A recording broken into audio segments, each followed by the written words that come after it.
Well, hello, and welcome to Sips and Sensibility, a podcast where three best friends from college talk about Jane Austen adaptations. This season, we're talking about Sense and Sensibility. I'm Julia. I'm Beth. And I'm Lori.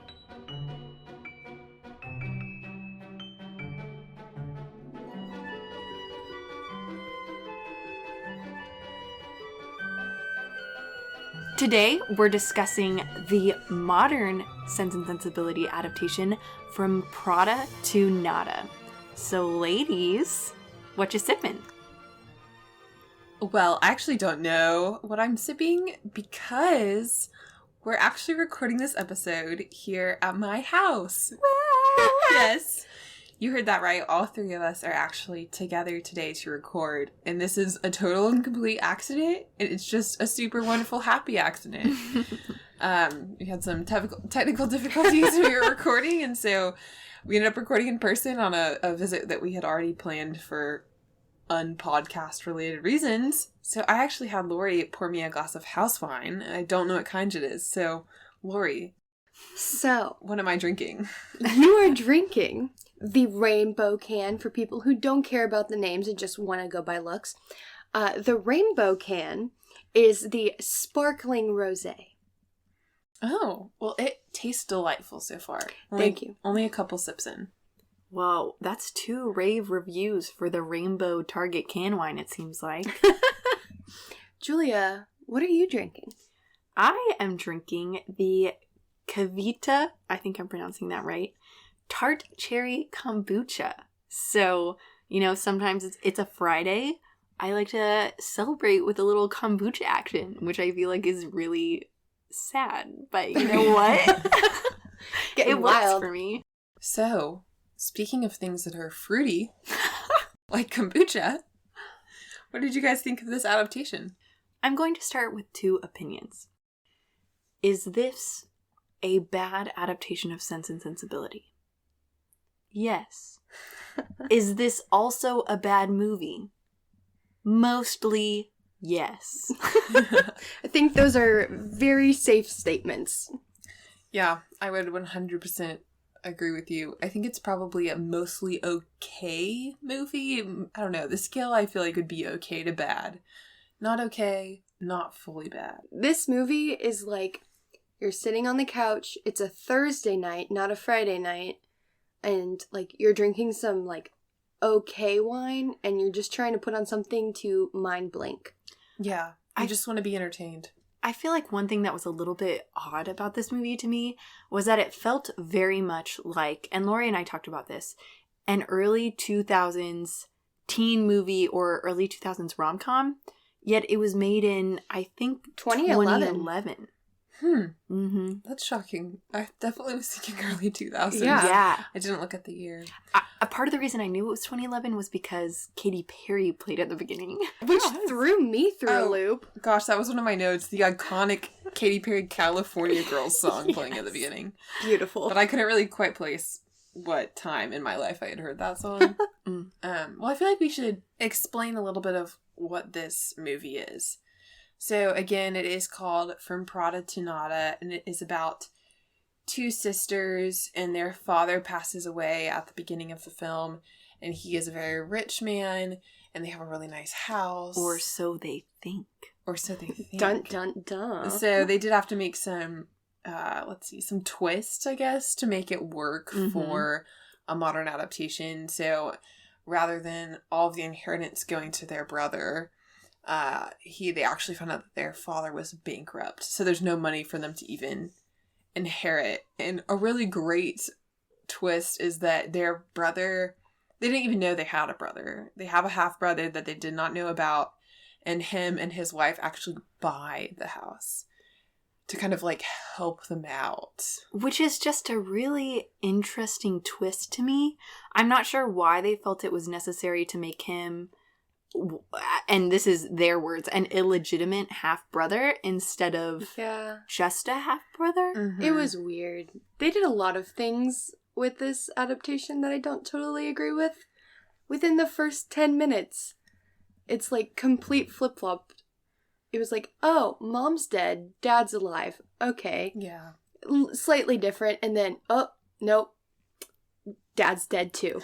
It was like, what is happening? Yeah, so you actually see their father die on screen, which does make it kind of sad. They're all like dancing together, they're happy, and he has a heart attack and dies.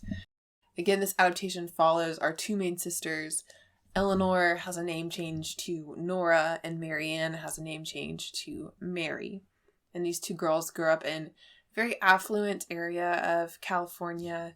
And then once their father passes away and they realize they have no money, they go and live with their aunt, who lives in a West LA town that is very heavily a Mexican population, which is what their heritage is in the movie. Yeah. So part of this movie that I actually think was a really cool addition, spoiler alert, is they, especially Mary at the beginning, she'll tell people that she's American the whole time, which obviously she is.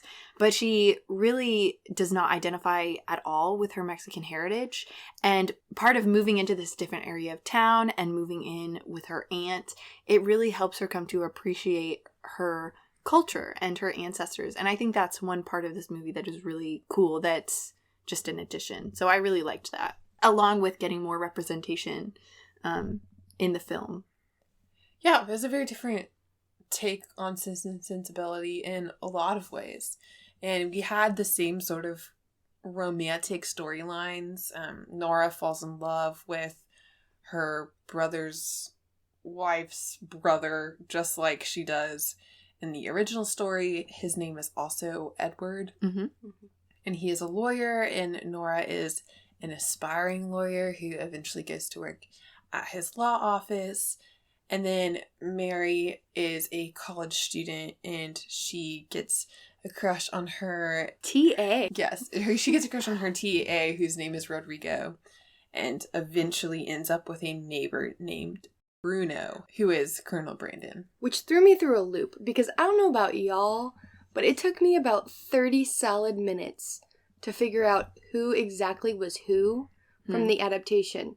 Like, I didn't realize Bruno was Colonel Brandon until the night that the family was having their celebration, and he was supposed to give her a flower, but he said, "Oh, I've already lost." And then it clicked in my head that, oh, he's supposed to be Colonel Brandon. Yeah, there's a big celebration that's basically the equivalent of a ball or a party that happens in the book. That is where Bruno sees Mary dancing with Rodrigo and kind of realizes that she loves him and she's not going to be dating him. Yeah, I didn't realize Bruno was supposed to be Colonel Brandon either. I definitely thought he was supposed to be Willoughby, which was largely because he is young and he's very attractive. And it does make sense because he is the aunt's neighbor, and so that relationship's kind of the same. And he and Mary have a really, like, bantery relationship. She's actually really rude to him at the beginning, so honestly that part's pretty true to the book. And I think we'll definitely get into this when we talk more about Bruno or Colonel Brandon, but a lot of things that this movie changed had to do with their interpretations of the characters and what they would be like in modern times. And I think that's why it was really hard to pick up on the fact that Bruno was supposed to be Colonel Brandon.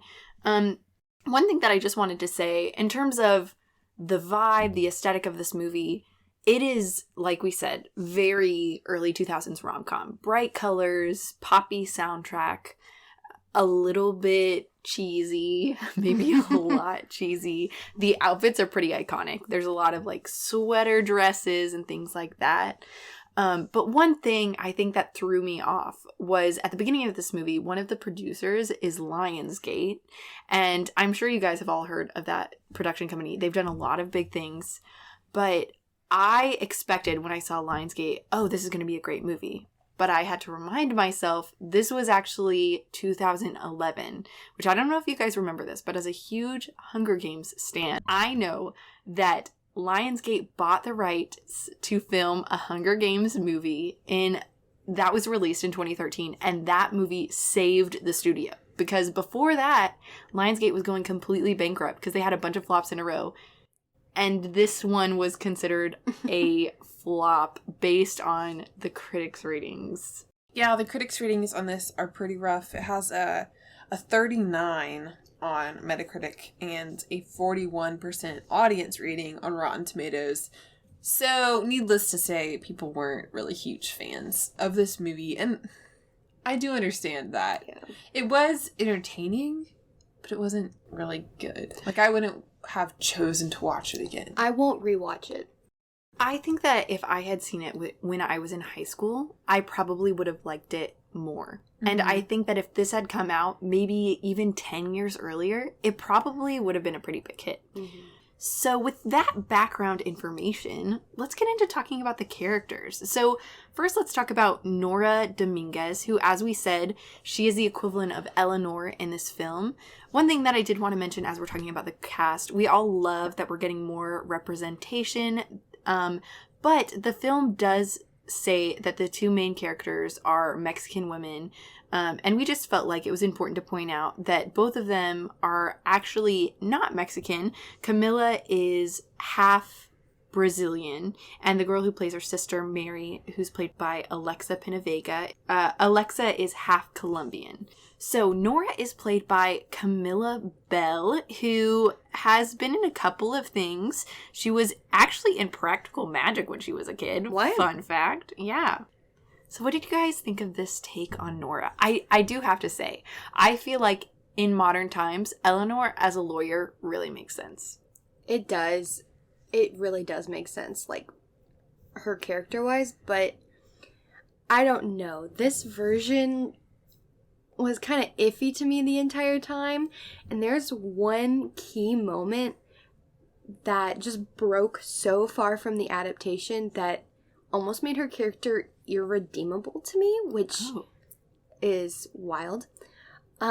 It's later on in the movie, basically the movie's equivalent to after Willoughby leaves to go back to his aunt's house, and Marianne and Eleanor are talking about him or whatever. In the movie, you know, Rodrigo goes back to Mexico for 2 weeks, quote unquote.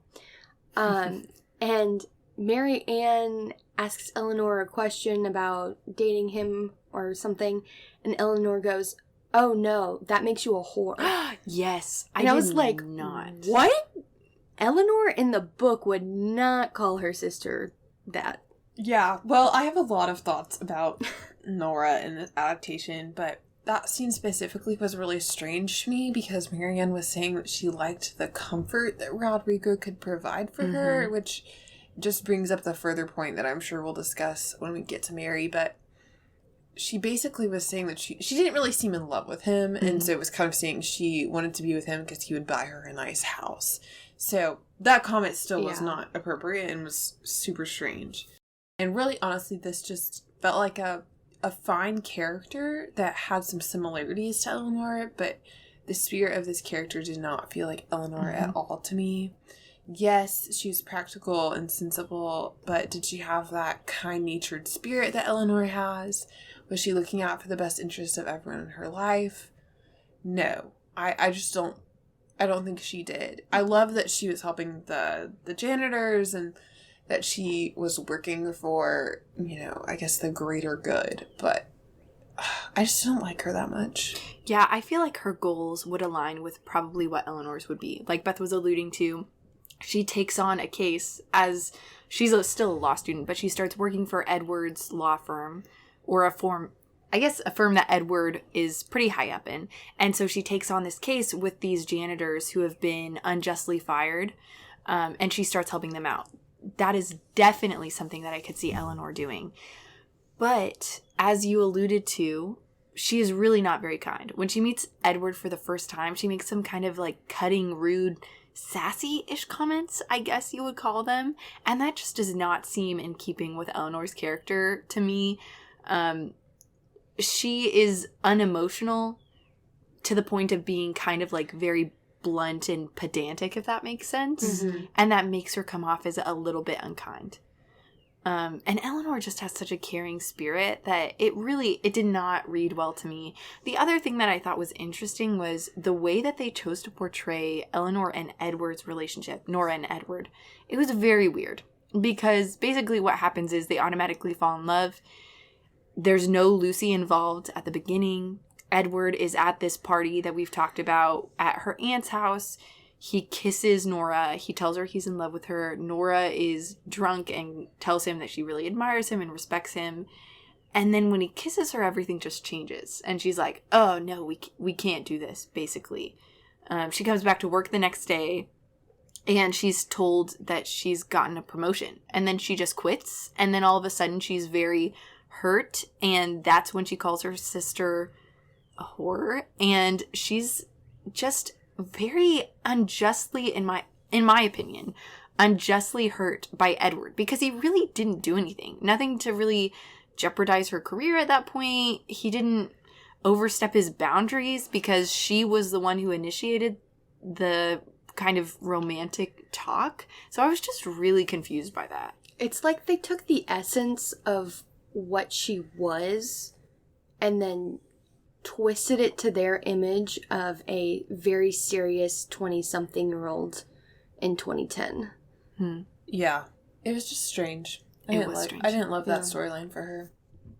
Speaking of strange, the character of Marianne is, again, called Mary. She's played by Alexa Penavega, who, fun fact, was Carmen Cortez in the Spy Kids films. And I immediately recognized her from that. I feel like, in my mind, she will always be Carmen. I just love Spy Kids so much as a kid. But she plays Mary. And, y'all, I just gotta get my thoughts out of the way real quick because most of the notes that I made about this film had to do with Mary.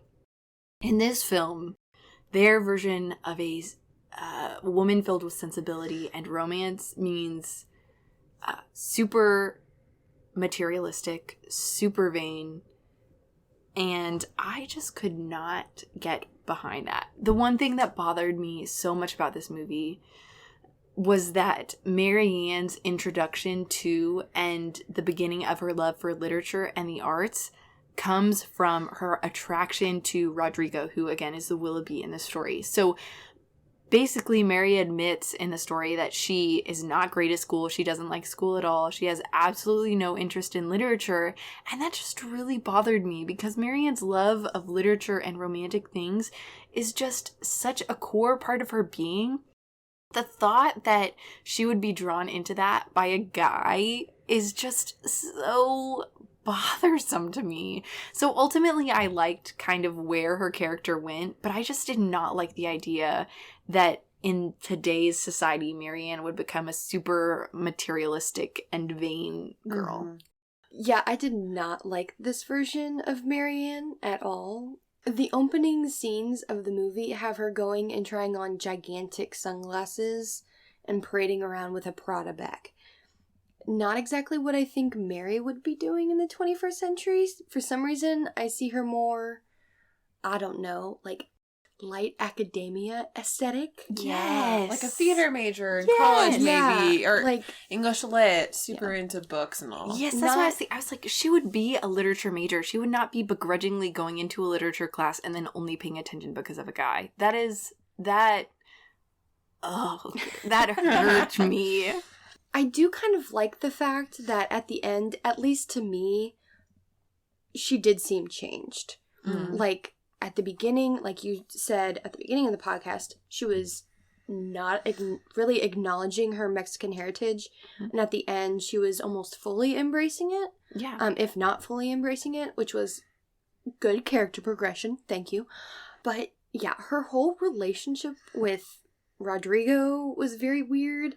And then I think at the end, her like quote unquote romance with Bruno was like slightly redeemable, but like there wasn't, I don't know. It was a very weird, like her whole like romance line, all of the romances, all three of them in this movie just did not work for me. Yeah, none of them were developed very well in my opinion. I do want to give a shout out really quickly because one thing that she did that I thought was super cool, as we've mentioned, the equivalent of John Dashwood, their brother, in this movie, he actually did not know very much about his dad. He thought that his dad abandoned him because that's what his mother had told them.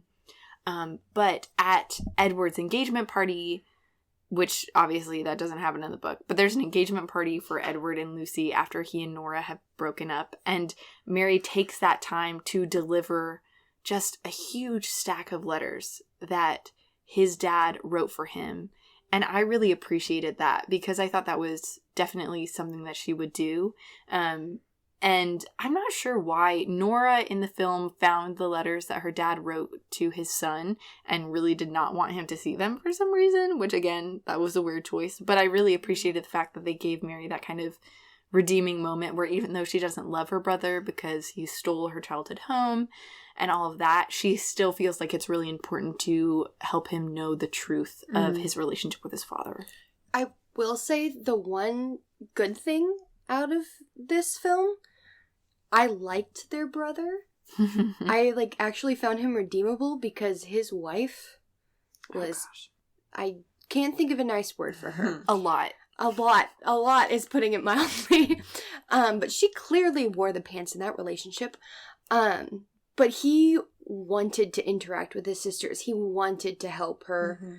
And it was very clear in this film that it was his wife stopping him, and he wasn't being twisted, I guess.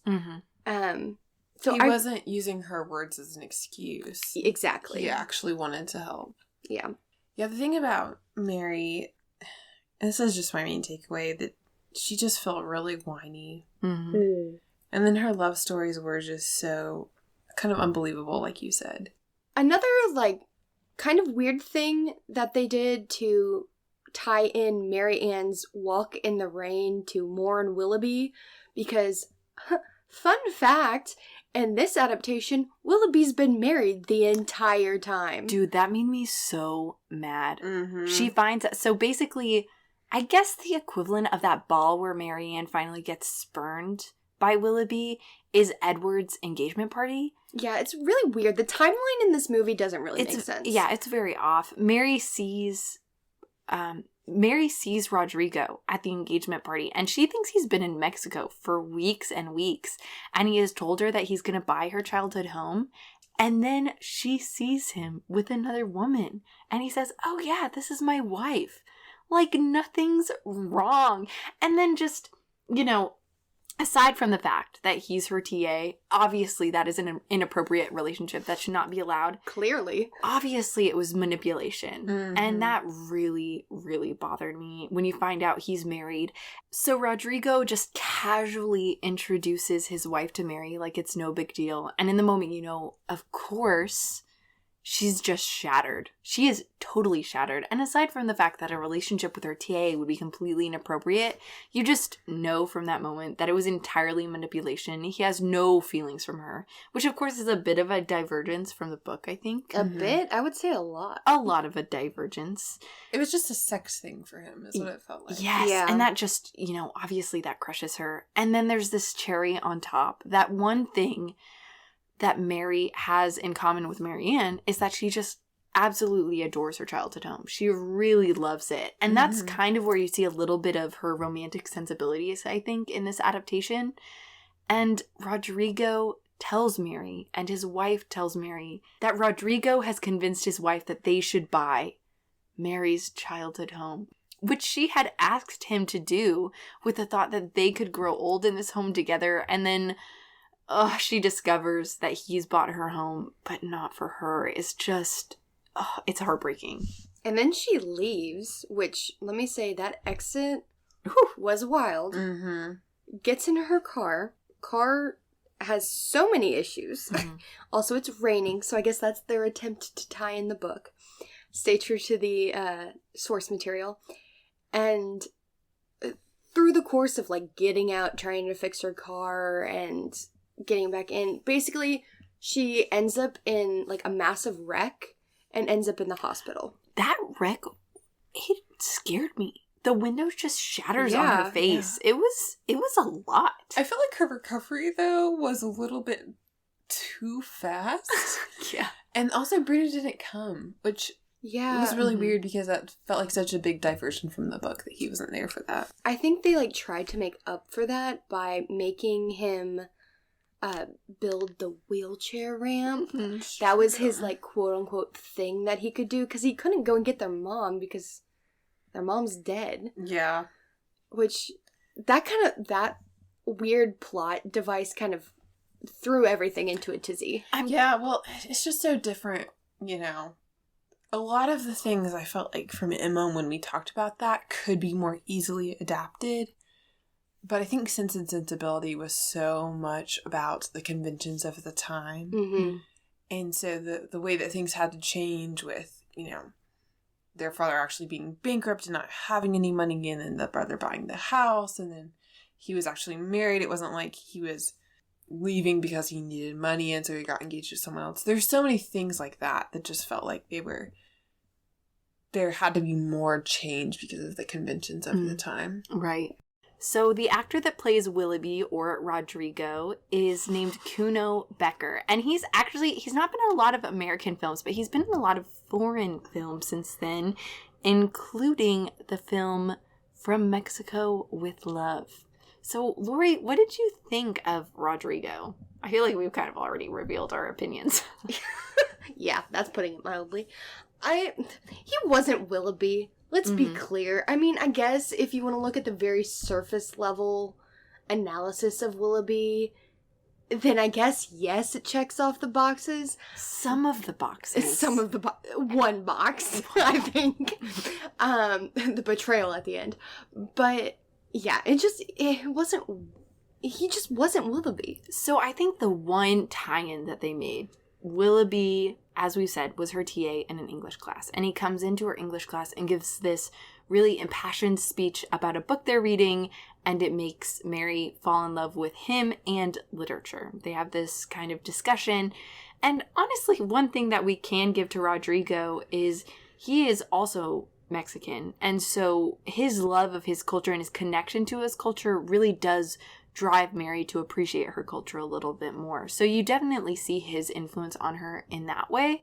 But the one thing that Mary really loves about him is that he does have money and that he can provide her stability. But I don't know that I really believe that she's in love with him. Which is a really weird twist, because isn't in the book Eleanor's whole thing having a stable relationship? True, yeah. Very true. It really bothered me. I really wanted to see her genuinely in love with him and him genuinely in love with her, and that's just not what they did. And to be fair, she does say she's in love, but Nora, her sister, along with the audience, I feel like really we question the authenticity of that I love. didn't believe it at all. And it is very clear, as we've said, Rodrigo did not love her.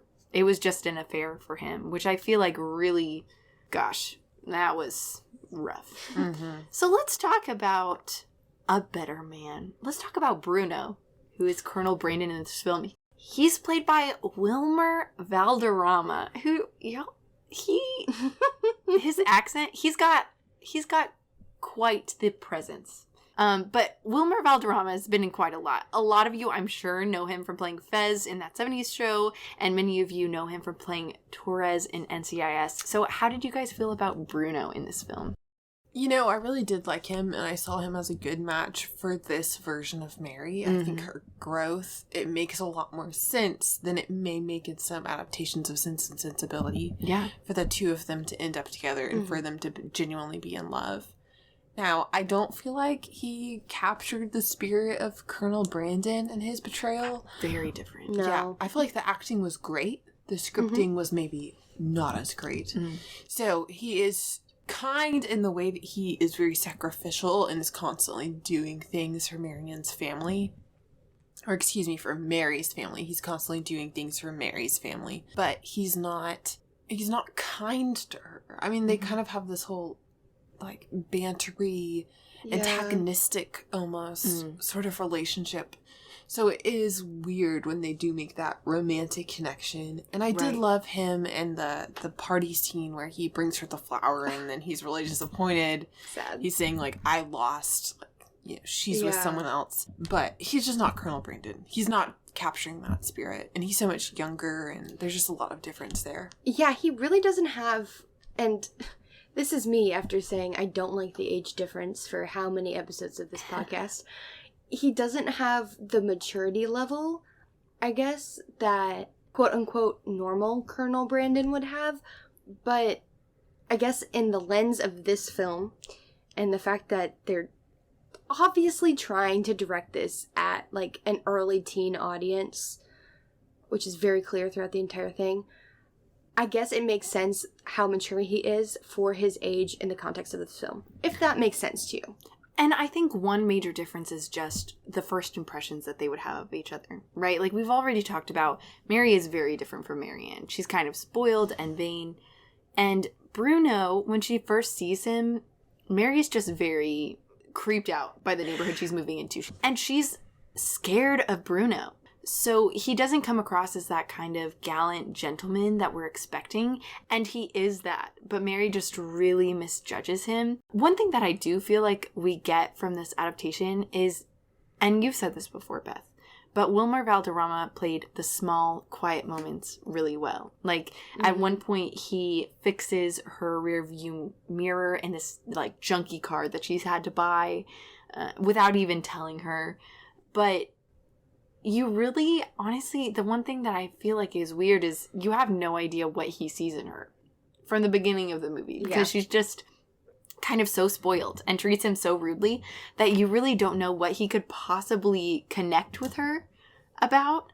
But then at the end of the movie, when Mary has come to appreciate her culture and literature and the arts because of Rodrigo and her time in this new neighborhood, you find out that Bruno's actually this really sweet guy, and he teaches kids how to paint on the weekends in his backyard, and he does all these really artistic murals. And as we've said, he builds a ramp that he paints this really beautiful flower on for her when she gets in the car crash at the hospital.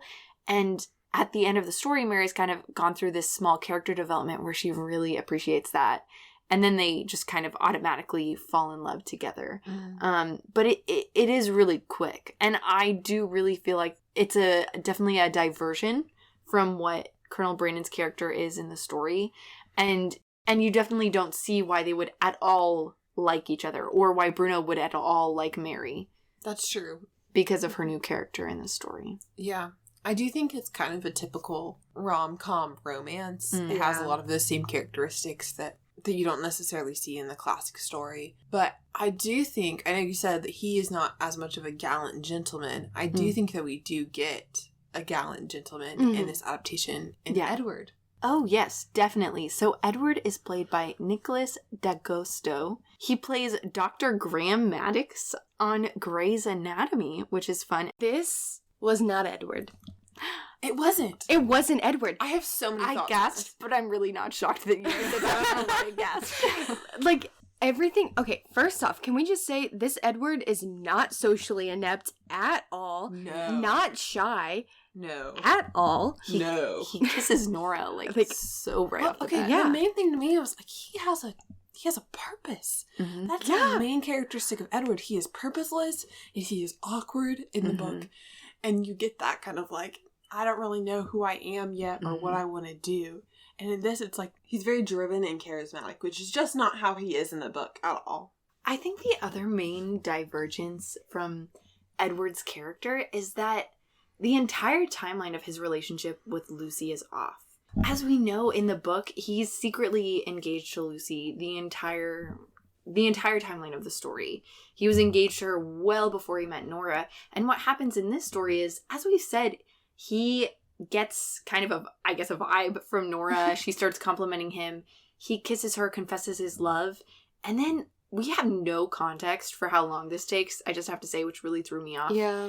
But what we can only assume is, like, maybe a couple weeks later, Nora gets an invitation to his engagement party to Lucy, who we know from the story is his sister's friend. So she's wanting to set him up with Lucy, but it just does not make sense to me that Edward would propose to someone after admitting his love to Nora. It's just weird. Yeah, Edward moves fast in this. I mean, it's so weird that he gets engaged to Lucy, what seems like super fast, but then also our resolution for that is at his engagement party with Lucy, him and Nora have a conversation where she kind of admits that she was and is in love with him. Which Mary pretty much forced her to do. Later on, he actually shows up at their house, and he has not only bought a house for her, but when he hands her the key, there is an engagement ring on it, which is just crazy. No. So, out of nowhere. And there's really nothing that leads us to believe that him and Nora knew each other that well in the first place. Mm-hmm. So it's just so crazy that they would interact as little as they did, that he would then so quickly get engaged to someone else, and then he would quickly end that, and not only buy her a house, but propose to her. Yeah. With the house. With the house. With the yes. house. But he also doesn't actually say anything about proposing. He's just like, oh yeah, this is the house that we're gonna live in. Sign your name here. And then you see the engagement ring, and it's kind of like, what in the world? Yeah, so I feel like we can all agree Edward, his character in the story is just completely off from the way he's represented in the book. His relationship with Nora or Eleanor is completely different. They just decided to do their own thing with Edward, in my opinion. And I don't even think this week that we need to touch on movie to book adaptation, because as we've stated, don't really think this is an adaptation, do y'all? Yeah. I mean, I think it is. It's definitely based on it loosely. It's just not Just really. so loosely. I think It's just so loosely. I think they just took the overarching ideas, Mm-hmm. and that's what they used. I do feel like one thing I want to mention that we always have to bring up, there's no Margaret, right? Aside from the fact that there's no Margaret, their mother is not alive in this story. Mary Ann's character is completely different. Willoughby was married the entire time of their romance, or Rodrigo in this adaptation. And I think one thing that makes this movie just not as good, in my opinion, is that we have so many riches to rags stories going on right now. Like, the entire... Yes. The entire premise of Schitt's Creek is riches to rags. And they're executed... They're doing such a better way job. better. Oh Yes. my goodness. And so it was like this story was the riches to rags thing and just not executed very well, in my opinion. And I think the main thing was just the characters were pretty off. And that's why it seems like, is this an adaptation? What are y'all's make it or break it? Well, my make it was just a relationship with the brother. I love that it was actually positive, and he ended up leaving his wife because of how manipulative and crazy she was. And my break it was just like, don't BS me that you think that bush actually looks like your father. Because it did not. There was a mustache and that was about it. Oh my gosh, no, it did not. And Nora is so attached to it the entire film. She's so attached to it that I don't think we mentioned this movie ends with a wedding between Edward and Nora, and they take wedding photos with the bush that supposedly looks like their father.